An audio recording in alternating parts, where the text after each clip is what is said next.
The criminal was caught, but the truth remains a mystery. Hi guys, today I'm going to tell you a unique crime story in which the criminal was caught, and the victims did get justice.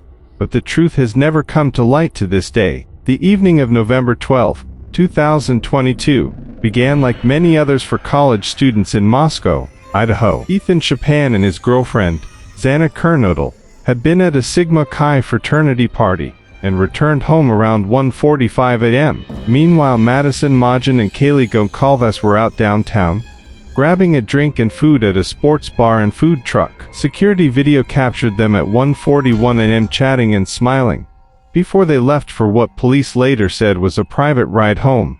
Arriving just before 2 a.m., by around 2 o'clock a.m. all four students were back at their rented off-campus house.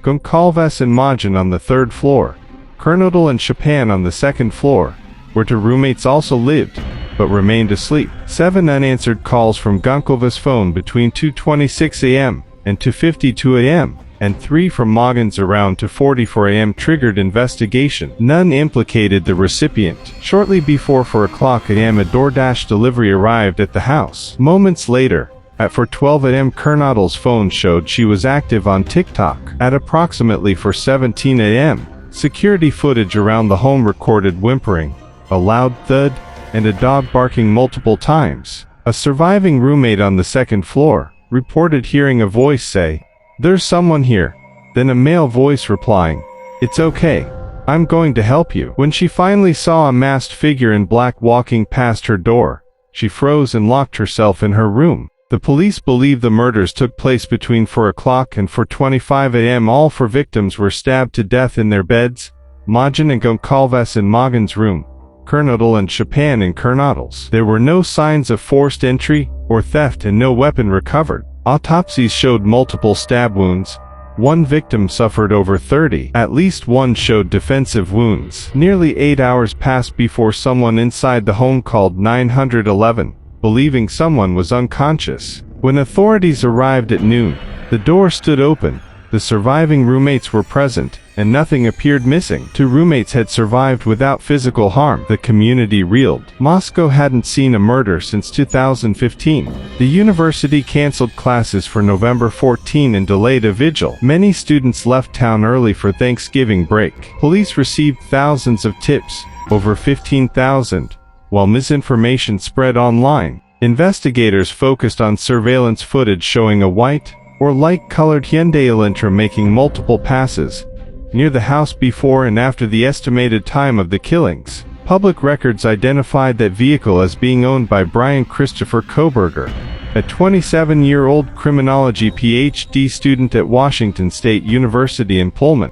Cell tower data from Kohberger's phone showed it disconnected around 2:47 a.m. near Pullman, then reconnected near Blaine, Idaho around 4:48 a.m., later pinging near the victim's residence at least 12 times between June and November 2022. Investigators obtained DNA from a knife sheath found on one victim's bed, a partial male match, later tied through genetic genealogy to Kohberger's family. On December 30, 2022, FBI SWAT arrested Kohberger at his parents' home in Pennsylvania. Authorities found a knife, a pistol, a face mask, and 2 women's ID cards in his glove box, including one belonging to a former coworker. Reports later revealed he altered and cleaned his vehicle, and used gloves while discarding trash. Before the murders, Moscow police had stopped Kohberger twice while driving that same white Elantra, on August 21, 2022, for a seatbelt violation and again on October 14 for running a red light. Body cam footage released later shows him acting oddly,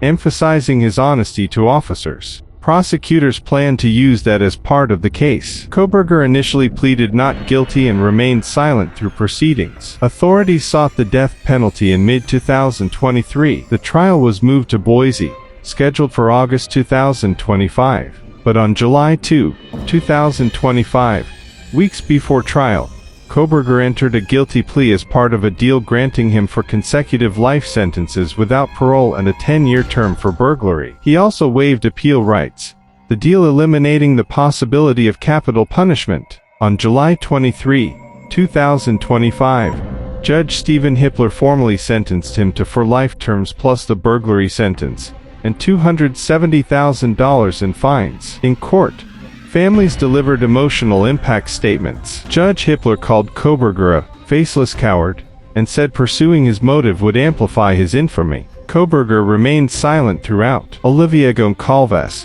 Kaylee's sister, delivered a scathing address, calling him a delusional, pathetic, hypochondriac loser, describing how Kaylee had endured over 30 stab wounds and fought back. The speech went viral. The Chapin family did not attend, releasing a statement on July 31 expressing that, despite their grief, the outcome felt just. They thanked officials and supporters, pledging to honor Ethan's memory. Kohberger was transferred to Idaho Maximum Security Institution, placed in solitary confinement in restrictive housing, with 1 hour of daily outdoor yard time, showers every other day, and limited contact. Fellow inmate and notorious serial killer Keith Jesperson publicly requested to be transferred near him, citing concern for Kohberger's safety. To this day, the motive remains unknown and the weapon unrecovered. The house where the murders occurred was demolished in December 2023 and later replaced with a memorial garden and scholarships in the victims' names. The university awarded posthumous degrees to the victims in May 2023. The tragedy spurred difficult questions. How an intelligent criminology student could commit such atrocity. What justice means when the why is never revealed. Media ethics in true crime storytelling. Those for young lives, Kaylee, Madison, Xana, and Ethan, still resonate as reminders of loss, grief, and unanswered silence.